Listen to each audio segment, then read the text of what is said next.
As a reminder, today's event has been set up to adhere to social distancing guidelines as outlined by health experts in the state of Michigan. Thank you for being here.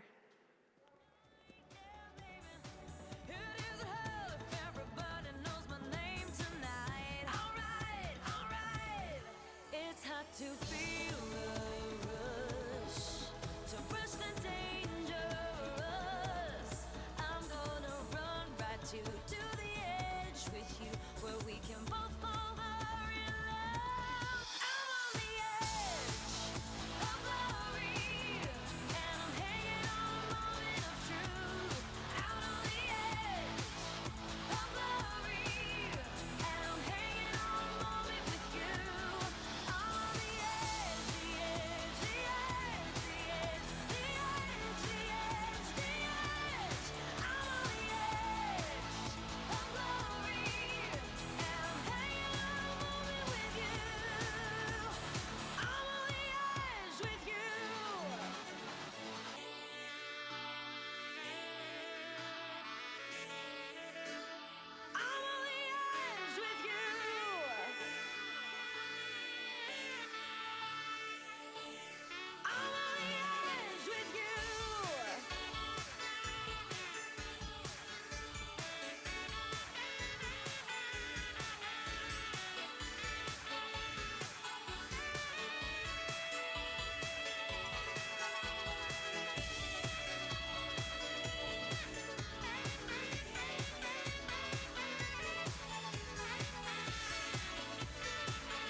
Time I feel alive, and the world I'm turning inside out. Yeah, I'm floating around in ecstasy. So don't stop me now. Don't stop me, 'cause I'm having a good time, having a good time. I'm a shooting star leaping through the sky like a tiger, defying the laws of gravity. I'm a racing car passing by like Lady Godiva. I'm gonna go, go, go. There's no stopping me. I'm burning through the sky, yeah. 200 degrees, that's why they call me Mr. Fahrenheit. I'm traveling at the speed of light. I wanna make a supersonic man out of you. Don't stop me now. I'm having such a good time.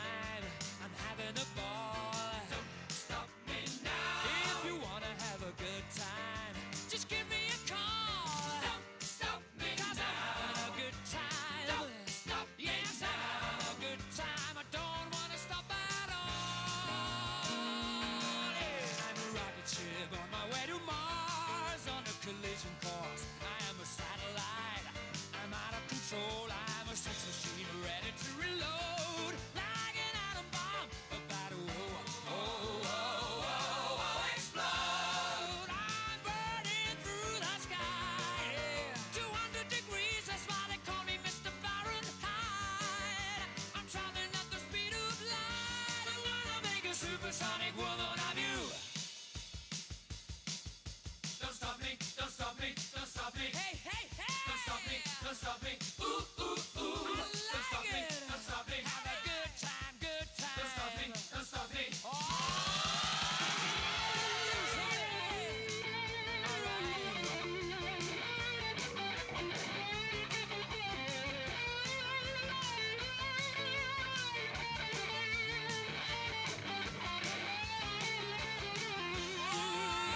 burning through the sky, yeah. 200 degrees, that's why they call me Mr. Fahrenheit.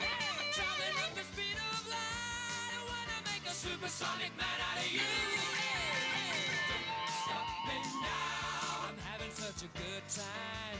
I'm having a ball. Don't stop me now. If you wanna have a good time, just give me a call. Don't stop me now. I'm having a good time. Don't stop me yes, now. I'm having a good time. I don't wanna stop at all.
a place that I know. The price of salvation is your loneliness. And you can call me when you're ready. When you're ready. When you're ready. When you're ready to go. Look outside, the world is changing. Oh, and not for the better, no, no. But we're stronger together than we are apart. The rest we'll figure out as we go. Come help me like the soul fire. Come help me like the soul fire. Oh, come help me like the soul fire. Come help me like the soul fire. Hold on a minute. Come help me like the soul fire. Oh, help me like the soul fire. Come on, baby. Come help me like the soul fire. Come help me like the soul fire. I'm gonna help me, darling, baby. Oh, me like the soul fire. Come help me, baby. Oh, come help me like the soul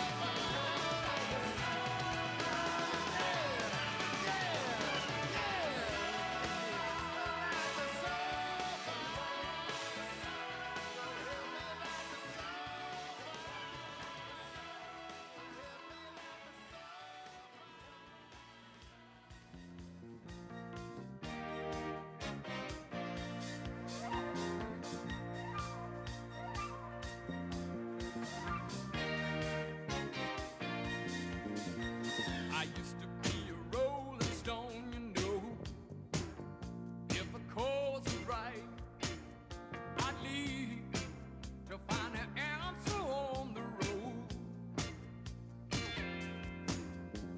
I used to be a heart beating for someone, but the times have changed. The less I say, the more my work gets done.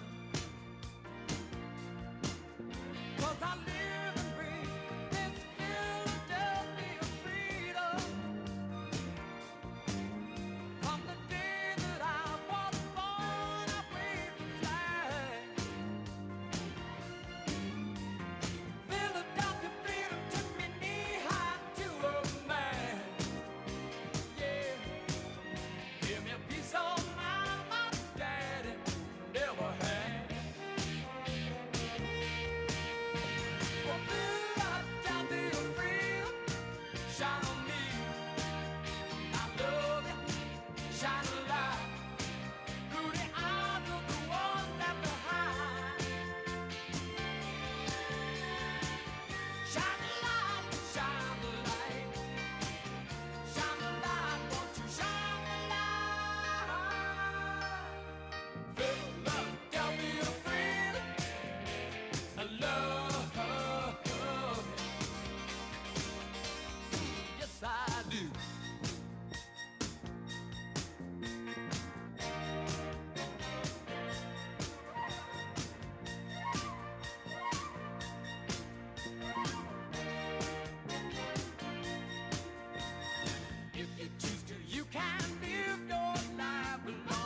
Ladies and gentlemen, please welcome Senator Gary Peters.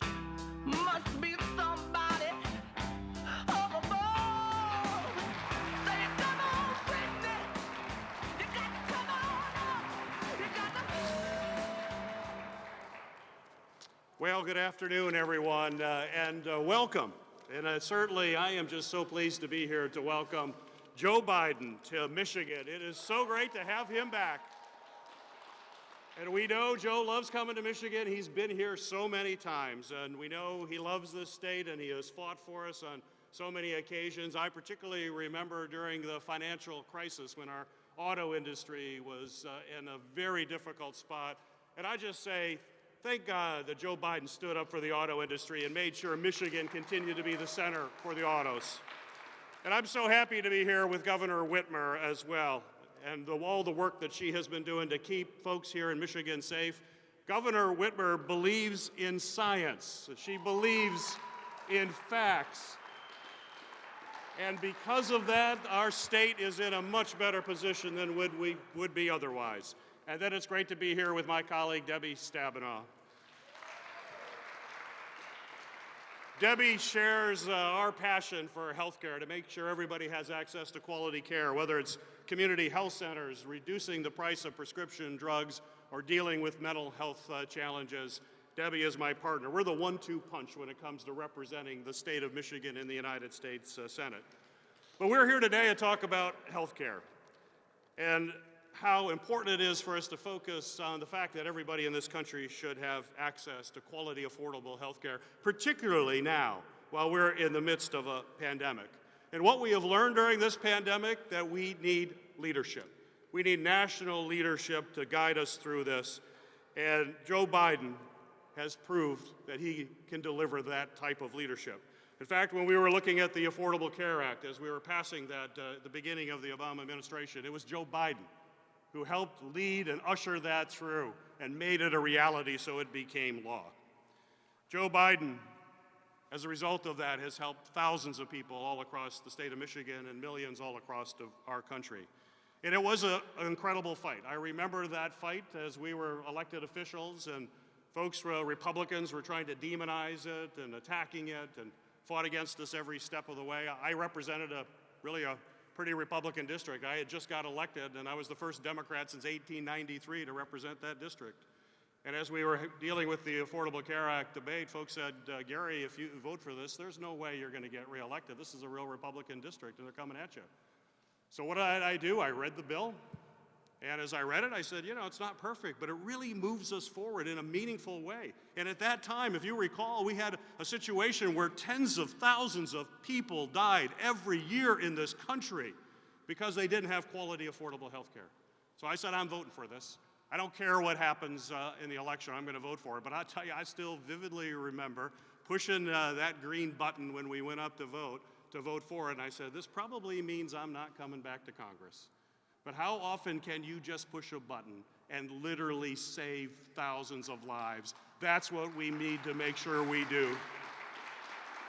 And that is why we have to make sure that we understand that that bill is on the ballot this year once again. After all that fighting, all that struggling, all the help that it's been for folks all across the country, it is on the ballot now. Because of Trump's reckless lawsuit before the Supreme Court, which is going to be taken up just a couple weeks after this election, it could very well be thrown out. We think this new nominee has made it very clear where her position is. It could be thrown out. And what will happen when that occurs? Well, we're going to go back to the bad old days, where if you had a pre-existing condition, you're not protected. That means 1.7 million people in this state could lose the protections that they have now, even though they have pre-existing condition. And to think we're in a pandemic where those numbers of pre-existing conditions will go up. We could go back to the bad old days when being a woman was a pre-existing condition. We're going to go back to the bad old days when seniors have to pay higher prescription drug prices on Medicare. We'll go back to the bad old days when folks didn't have access to health care, but because of the Medicaid expansion, including the support from Governor Whitmer to make sure that that happened, 800,000 people in our state now have health care coverage. All of that could go away. And they'll be back to annual caps being eliminated and the lifetime caps eliminated so that folks may find themselves being forced into bankruptcy if they have a very difficult situation. So Donald Trump is not alone in trying to dismantle the Affordable Care Act. My opponent in this Senate race is also opposed. In fact, he supports Donald Trump 2,000%. That's a pretty big percent, 2,000. And like Donald Trump, he has no plan. The Affordable Care Act is dismantled. There is no plan whatsoever. We've seen the Republicans have never come up with a plan. They've had time to do that. They never do. And if you ask them, or if you ask my opponent, what's the plan, they'll give you a blank stare. And then they'll have shallow talking points and never address the issues. Ladies and gentlemen, these are serious times we're in. We're in the middle of a pandemic. We have folks that are losing health care who are afraid. We need serious leadership. We need steady leadership. Ladies and gentlemen, we need Joe Biden as the next president of the United States. And Joe Biden also needs friends. He needs to have a majority in the United States Senate so that we can move this agenda forward. He cannot do it alone. And I'll just say in closing, this issue is not academic. This is not just talk. This is real. It's very real. There are real stories. There are people behind all of these stories. I still have visions of people as they see the Affordable Care Act perhaps going away, coming to my office in tears, not knowing what the future will mean for them and for their families. People's lives literally hang in the balance. And that's why I'm so proud to have the opportunity to introduce Alexia Mansour, who will share her story of what affordable health care means to her and means to her family. So please welcome Alexia.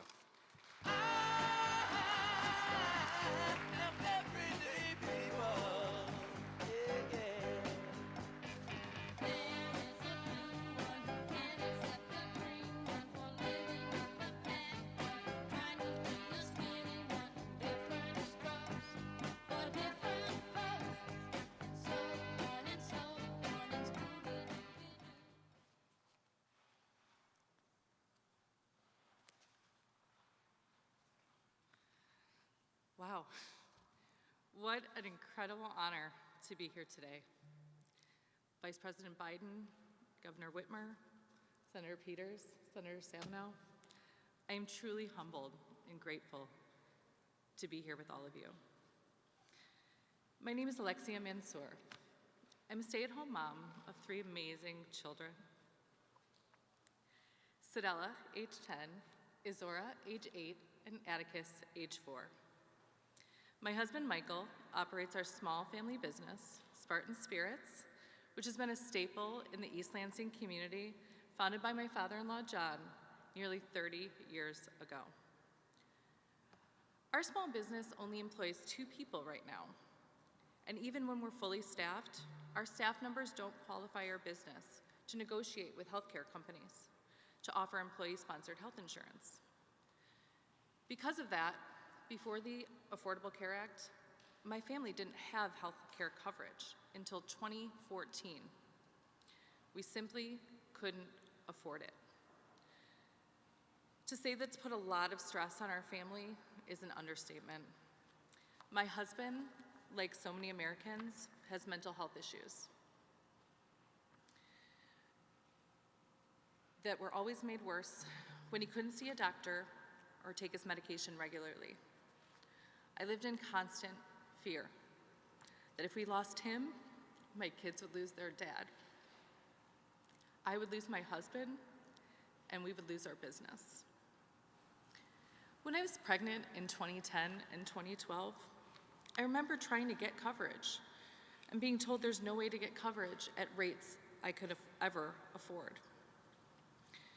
It really wasn't until the ACA that we could take a deep breath. You best believe as soon as that marketplace opened up, we were one of the first families that signed up for coverage.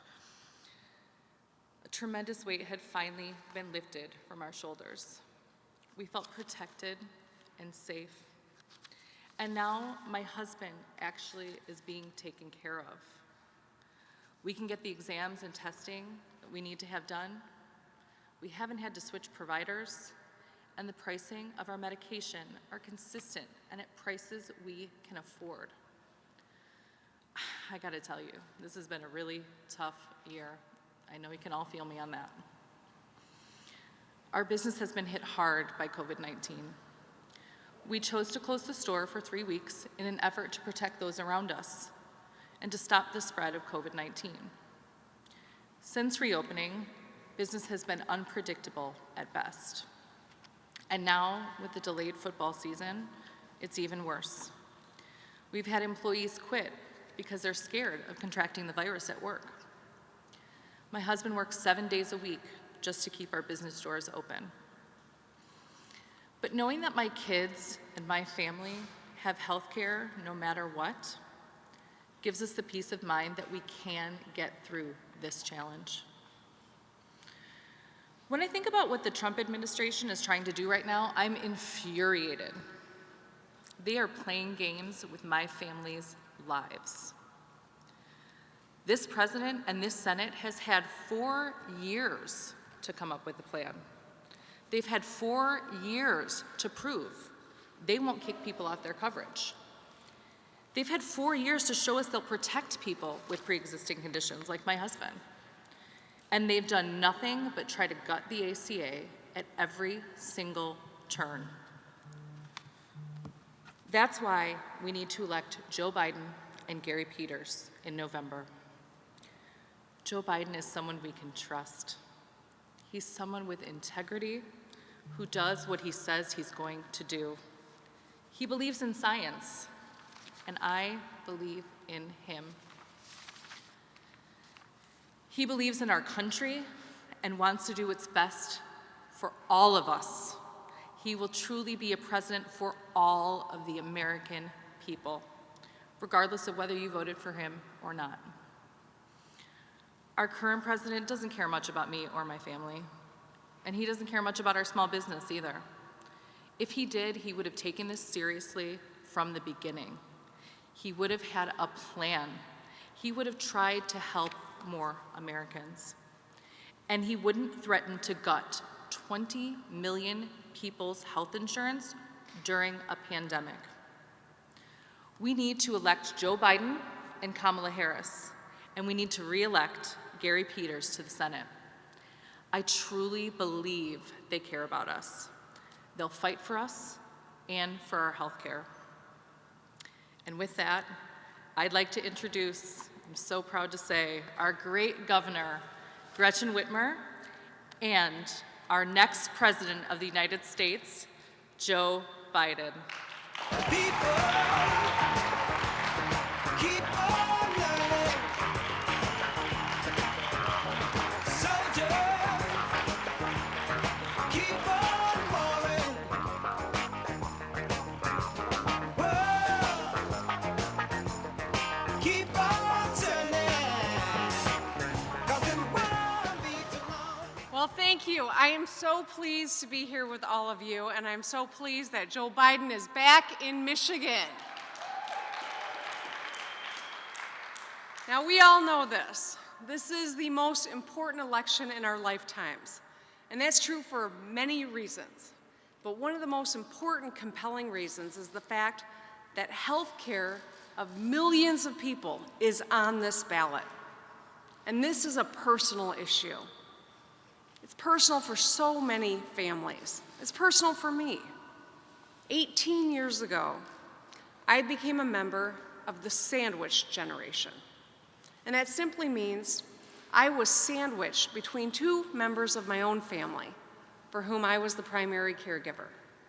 My mother at the end of her life and my daughter at the beginning of hers.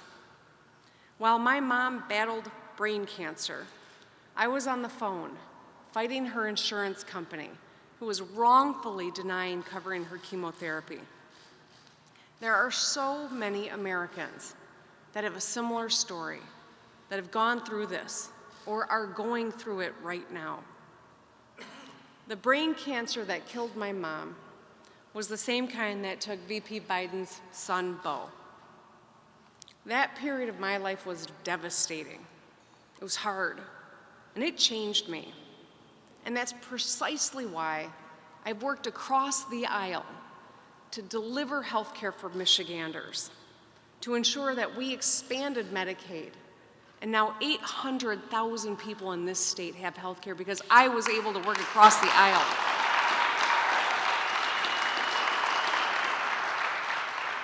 But it took working across the aisle to get it done. We had a Republican governor, and I was the Senate Democratic leader. And we left our partisan corners and found common ground because it was about the health of the people of this state. I know that Joe Biden has done and will continue to do the same as our next president.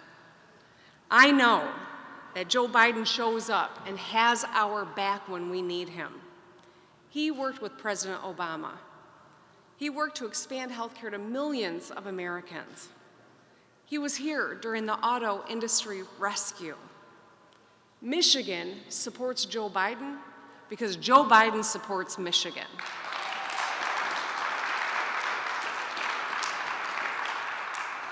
Now, the Joe Biden we all know and love is the Joe Biden who rolls up his sleeves and works to get things done and works with anyone he needs to in order to deliver.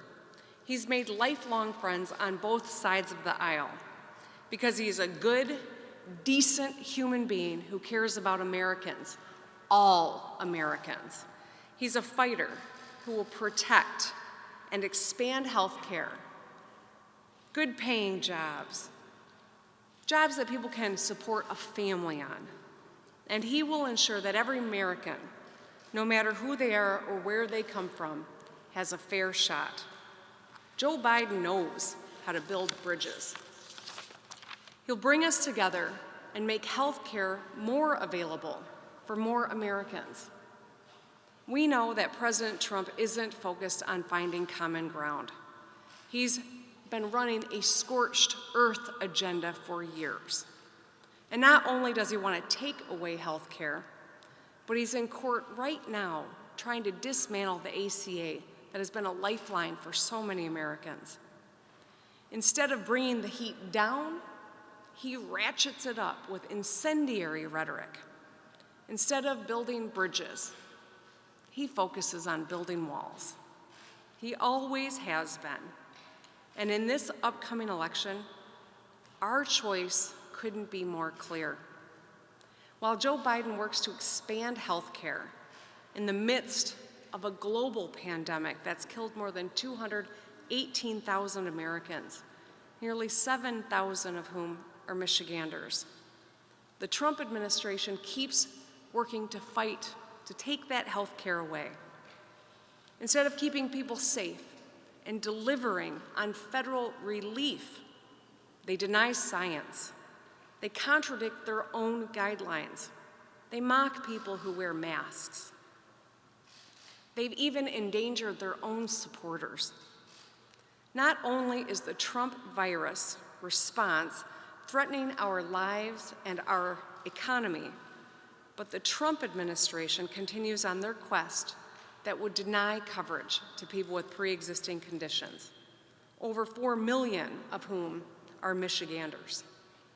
And now COVID-19 that has ravaged our country is a pre-existing condition too.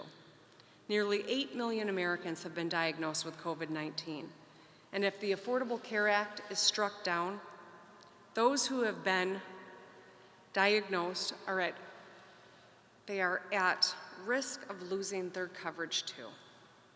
So the difference couldn't be more clear. And that's why I'm optimistic.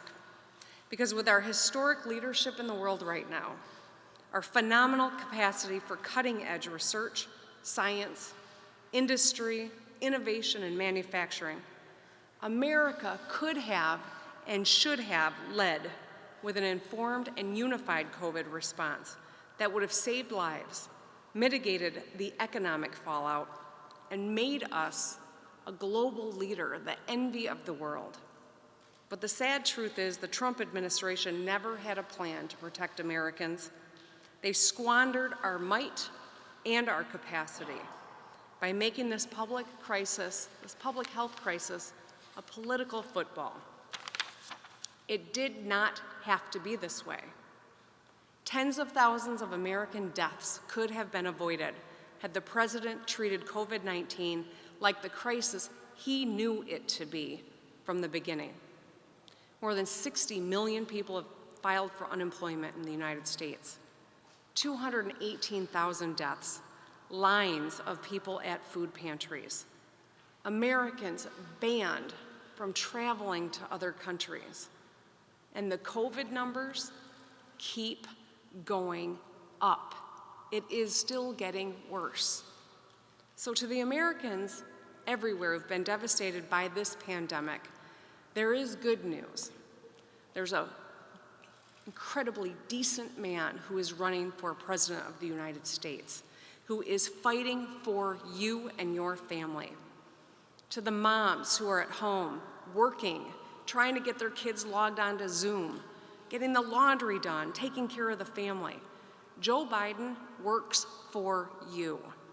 To the small business owners who've spent a lifetime building something great and are hanging on by their fingernails, Joe Biden works for you. To the grandparents who haven't been able to see, much less hug their grandkids, Joe Biden works for you. And to the hundreds of thousands of Americans who've lost a loved one, Joe Biden's working for you too. Ask yourself this: which candidate can get COVID-19 crisis under control? Which man is going to get us back to work? Who could bring us together as a nation?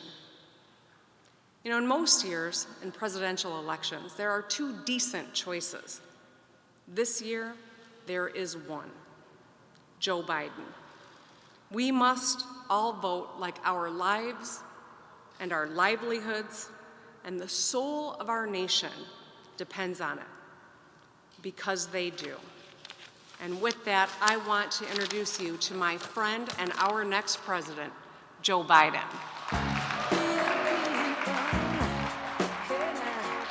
Got to make the world go round. Got to make the world now. You people, yeah. Got to make the world go round. Got to make the world now. Hello, Michigan. Hi, how are you? What's your name? Sam, good to see you, man. Thanks for being here. Appreciate it. Alexia, thank you for taking the time, telling your story. It's important. Unfortunately, there are an awful lot of stories like yours all over America as I travel the country.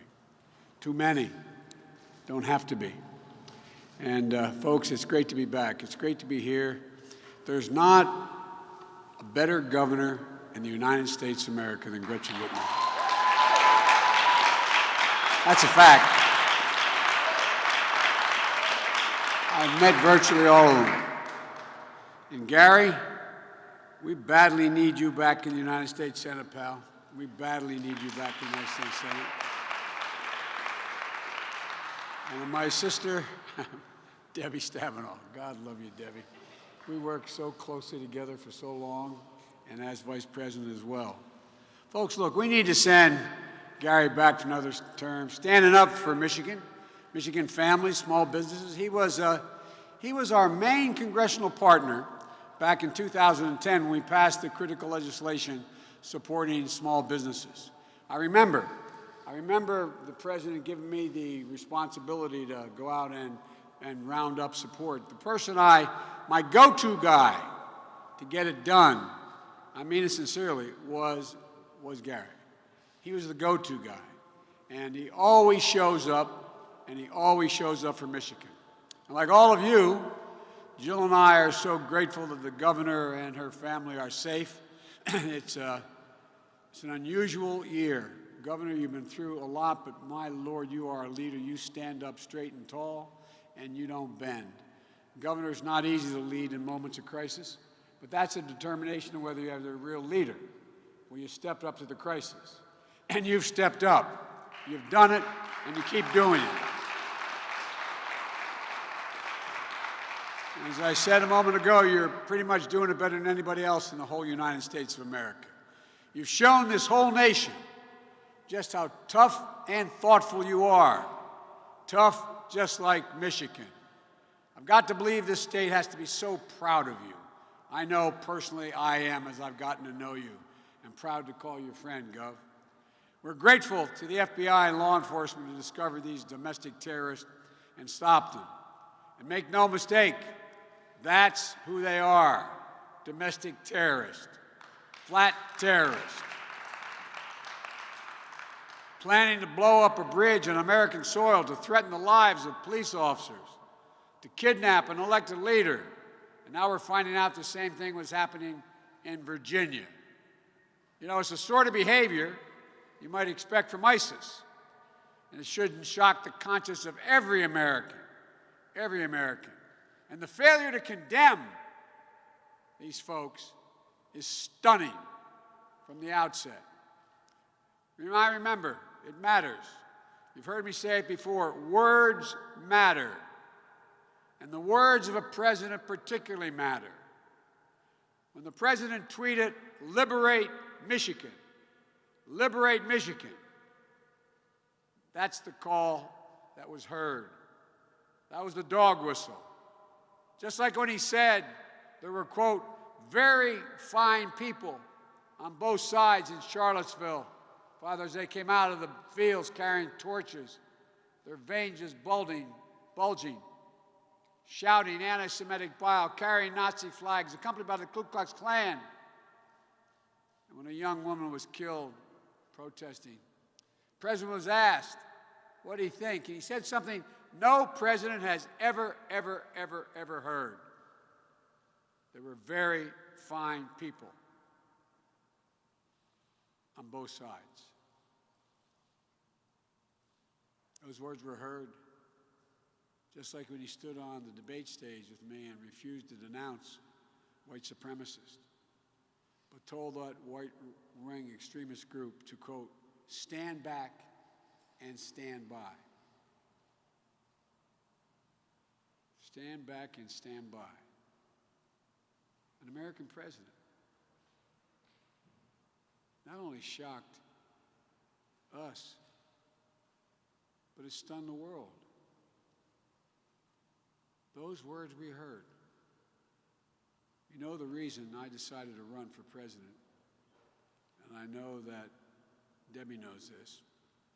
I hadn't planned on running ever again after my son died. But when I saw those folks coming out of those woods, I thought, how in God's name can we remain silent? And I said at the time, it was somewhat not criticized, but people didn't think it was, well, I don't know what it was. When I said, I think we're in a battle for the soul of America. I think we are. What I saw at Charlottesville and the president's response to it is why I went to Gettysburg Battlefield in Pennsylvania last week. Because I thought there was a need to stand up to hate in America and urge us, as Lincoln did, to come together as a nation. What I've learned, hate never goes away. It only hides. It never goes away. And if you give it oxygen, it comes out from under the rocks, it grows. We need to be clear. From the president on down in this country, there is no place for hate in America, period. None. It will not be tolerated. But President Trump revels in division and chaos. He'll do anything to distract us from focusing on his failures to deal with this virus and to protect the nation. He's still living in a dream world. He keeps telling us that this virus is going to disappear like a miracle. He said, I think last night in his town hall, I didn't have the pleasure of hearing it. I was doing one myself. He said, we have turned the corner. As my grandfather Finnegan might say, we were here, he said, he's gone around the bend. Turn the corner. My Lord. It's not disappearing. In fact, it's on the rise again. It's getting worse as predicted. We all know the terrible price this nation has paid. Lives lost, unemployment way up across Michigan and the country. Folks are worried about making their next rent payment or mortgage payment. Whether their health care will be ripped away in the middle of a pandemic that you work so damn hard, Gary, to keep. Worried about, and we talked about this with Lexi, kids in school. Are they able to get back to school?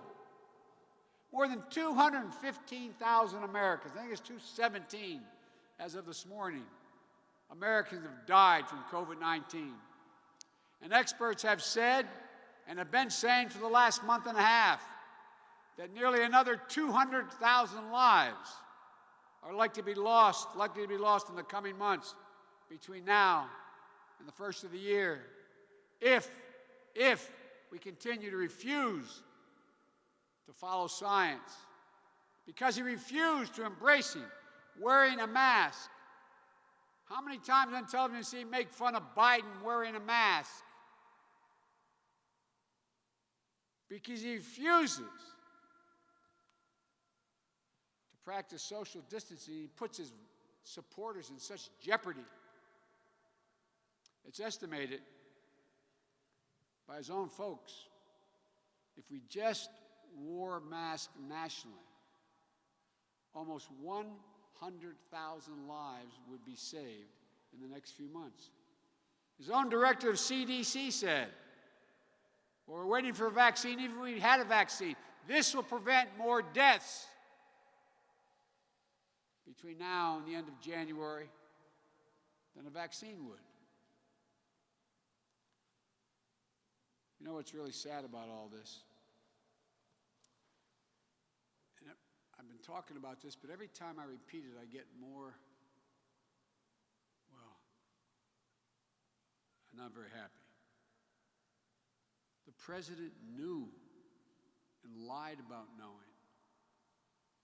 He knew in January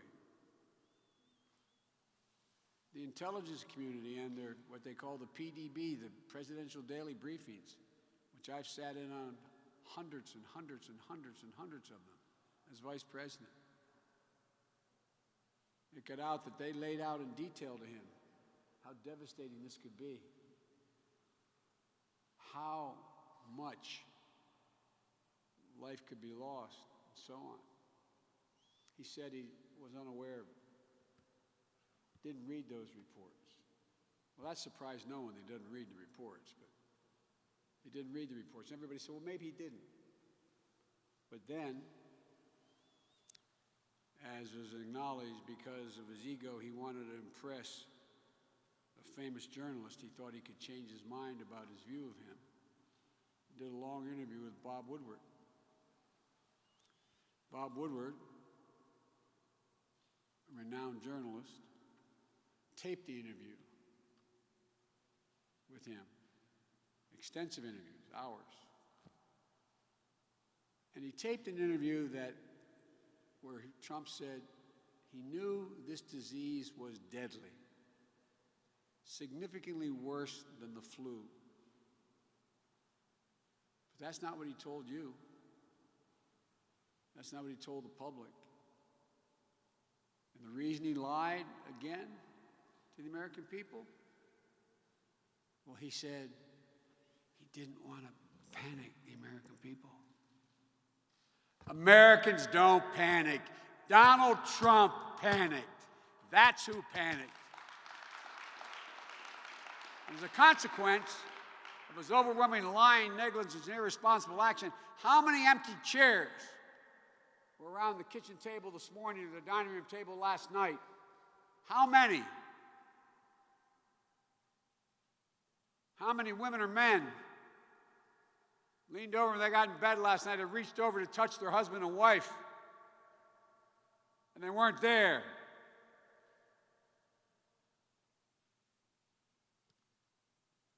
You all know what loss is. It's profound, especially when it was avoidable, much of it. But mishandling the pandemic isn't enough for Trump. On top of that, he's still trying to take away your health care. Trump's still determined in the midst of this pandemic. And by the way, if the projections, pray God they're not right, Father. If they're right, though, in the next several months, there'll be over 200,000 additional deaths. That'll be in 1 year, 400,000 people Americans would have died. That's more than lost in all of World War II. Hear me? World War II was 4 years. More American souls will have been lost than in World War II. But what's he doing? He's still determined to destroy the Affordable Care Act. This isn't hyperbole. Just like your opponent calls it a disaster. Talk about a disaster. There's a disaster. The guy is 2,000% or 200%, whatever it is with Trump. Hope everybody remembers. Look, as I said, this isn't hyperbole. It's real as it gets. On November 10th, the United States Supreme Court will hear the Trump administration make the case that the Affordable Care Act should be struck down in its entirety. Now, I know everybody thinks they know, but I just want to remind you, 10 million of you have already lost your health insurance because your employer's health insurance, they've gone out of business. 10 million Americans already without health insurance. And if Trump gets his way, 20 million more Americans will lose their health care. It's a god-awful, in the midst of this god-awful economic crisis, 100 million Americans will lose their protections for pre-existing conditions, including more than 4 million people right here in Michigan. Lifetime limits and benefits, on benefits, will be back. Insurance, and by the way, you know, a lot of you have been through what I've been through and worse. But I can distinctly remember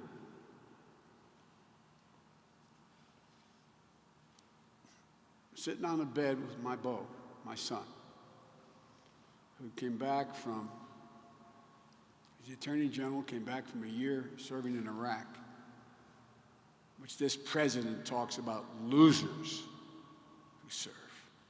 Losers.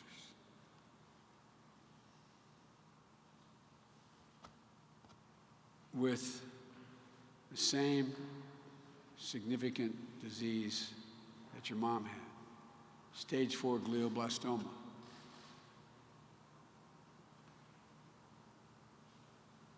When it was diagnosed, when he got home, we asked the docs. It was only a matter of months, not if, just months. We never gave up hope. But I remember watching him on that bed. He made it almost 16 months. Toward the end, and this is not about me, it's about all of you. And I consciously thought to myself, what would it feel like if they were able to walk in and say, Mr. Biden, you've outrun your insurance coverage. Suffer the last 2 or 3 months in pain on your own. Lots of luck. Because that's what was happening before. Insurers, if they win, and that's what this court packing going on now is about, insurers will no longer allow you to keep your kids on your policy till age 26 in the middle of this economic crisis. Women, once again, will be charged more for their health care just because they're a woman. Older folks will be able to be charged more. And as the governor said, long-term complications from COVID will become pre-existing conditions, joining asthma, diabetes, even pregnancy is a pre-existing condition before. The could allow insurers to jack up your premiums or deny coverage altogether. Getting rid of Obamacare is why they're racing to get this nominee through the Supreme Court. Make no mistake about it. Trump's made it clear from the beginning, as your opponent has. He wants to get rid of Obamacare in its entirety. And with this nominee, he's made that incredibly clear as well. Michigan deserves so much better. Deserves leaders like Gary and Debbie Stabenow. Public servants who lead with decency and honor. Always look out for your needs. Who think about how to ease the burden on your family. That's the sort of leader you got in Gretchen and Governor Whitmer as well. When she was in the state Senate, she led the charge to secure Obamacare Medicaid expansion for more than 800,000 Michiganders. Think about this now. Some of those states, Republican governors, did not expand it, even though the federal government was paying for the front end. There's millions of people who have no coverage.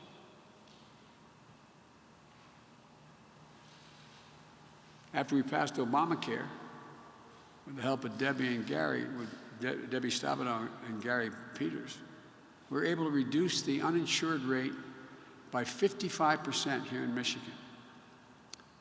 And if I have the honor of becoming your president, we'll build on the Affordable Care Act, no matter what they do.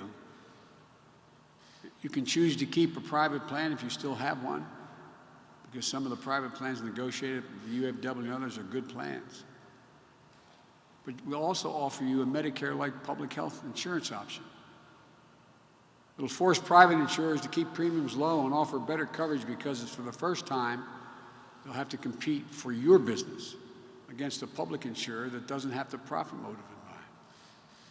If you choose this public option or a private plan, we'll increase subsidies for your premiums so that they're lower.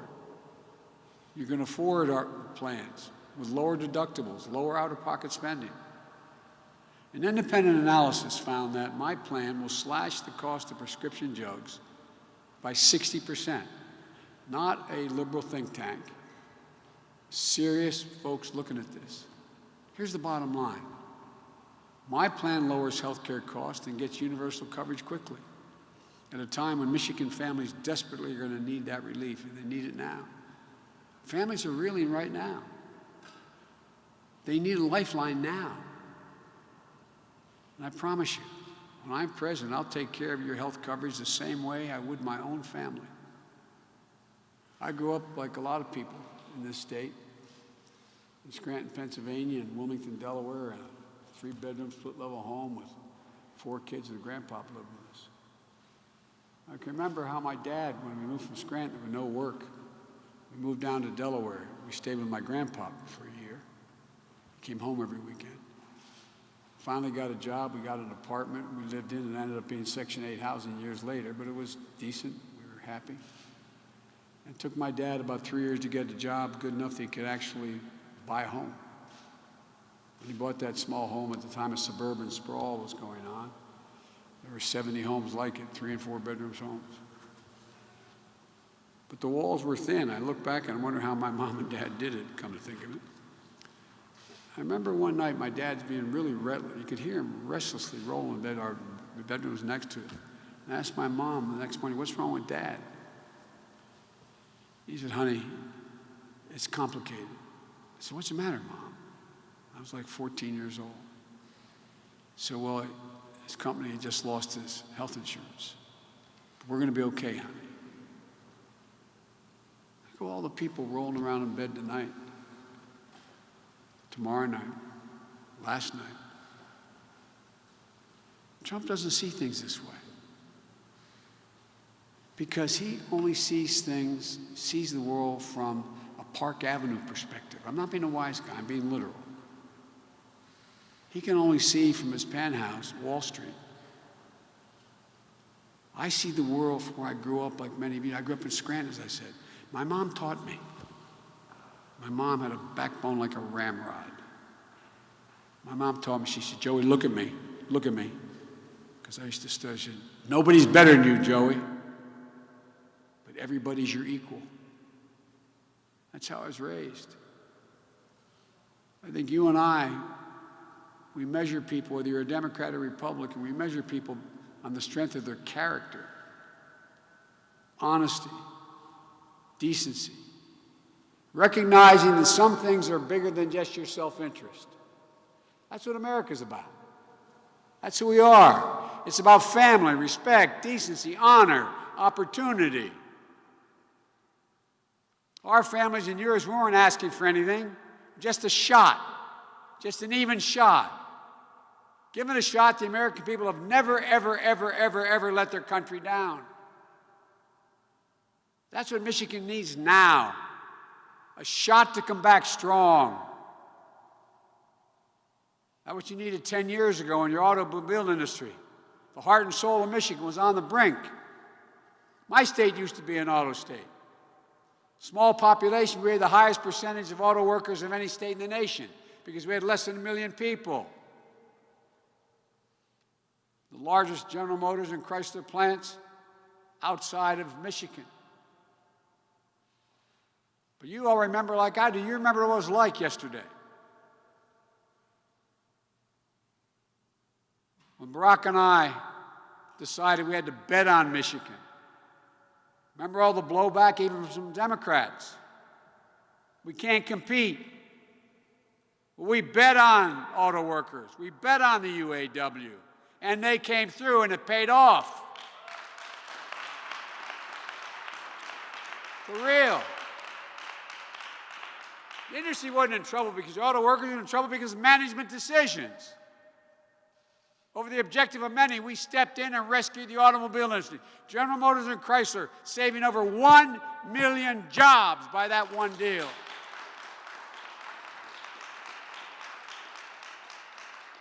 Don't ever underestimate the American worker. By contrast, on Donald Trump's watch, we were in a nationwide manufacturing recession before COVID struck. And we're now down nearly 650,000 manufacturing jobs across the country now. And it's rising. In fact, Donald Trump will be the first president in modern American history to leave office, God willing, to leave office with fewer jobs than he had when he started in office. Last one was Herbert Hoover. For real. Folks, we can bring this economy back. I'm positive of it. I'm optimistic about it. We know how to go about doing an independent analysis on Wall Street. Moody's, a well-respected Wall Street firm, has done an in-depth analysis of every aspect of my plan, as well as his. You know what the conclusion was? This is Moody's now.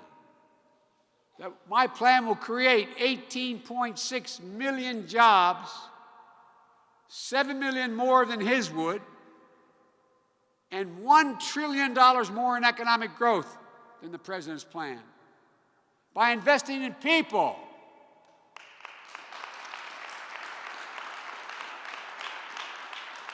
And by the way, you see these ads here in Michigan.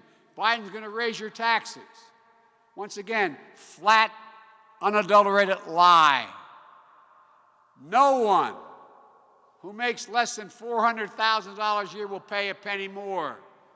If you make more than that, you're going to start paying at the rate you paid under the administration of George W. Bush at 39.6%. But I'm going to ask big corporations and the very wealthy to pay their fair share for a change. Trump's more than $2 trillion tax cut. I'm going to roll back $1.5 trillion of that in the giveaways of the biggest company in the top 1%. And the money we raise will invest in working people, growing the middle class. And this time, make sure we bring everybody along. Black, white, Hispanic, disabled, everyone comes along.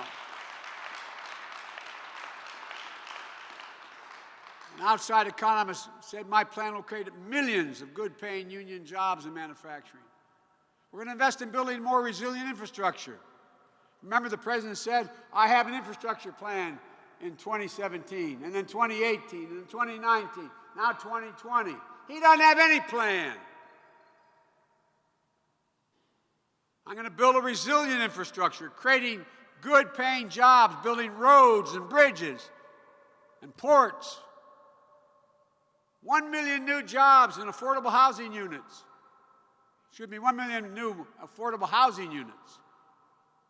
High-speed broadband for every household, $100 billion to rebuild our crumbling schools. One of the reasons we can't send our kids back to schools, a lot of them aren't even safe now. We're going to retrofit, as we started in our administration when the President allowed me to run the Recovery Act. We're going to retrofit 4 million buildings and weatherize 2 million homes. That alone will save hundreds of thousands and millions of barrels of oil. And it's all going to be done by certified union labor.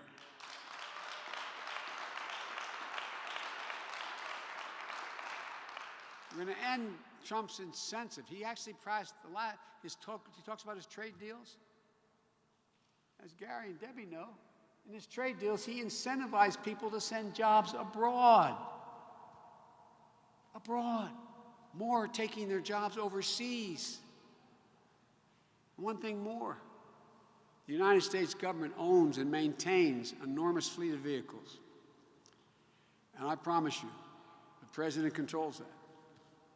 I'm going to convert those government fleets into clean vehicles made of and sourced right here in the United States of America. I'm going to expand the capacity so the United States, not China, leads the world in clean vehicle production.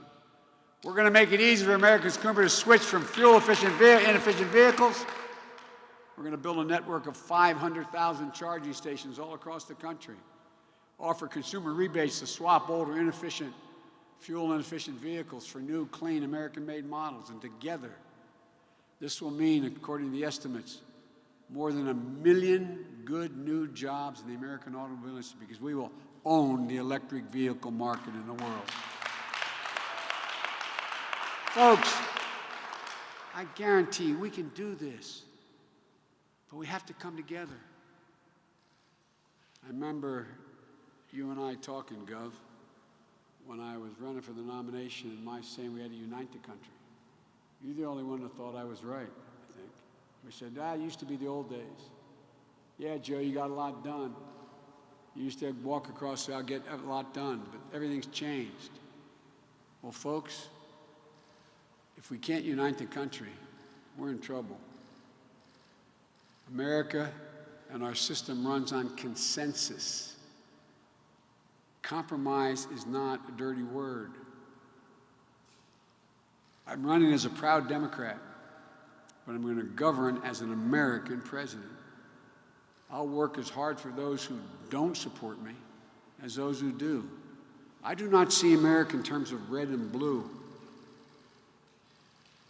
Bringing the country together, that's the job of a president. It's a duty to care for everybody. We can be so much better than what we've seen.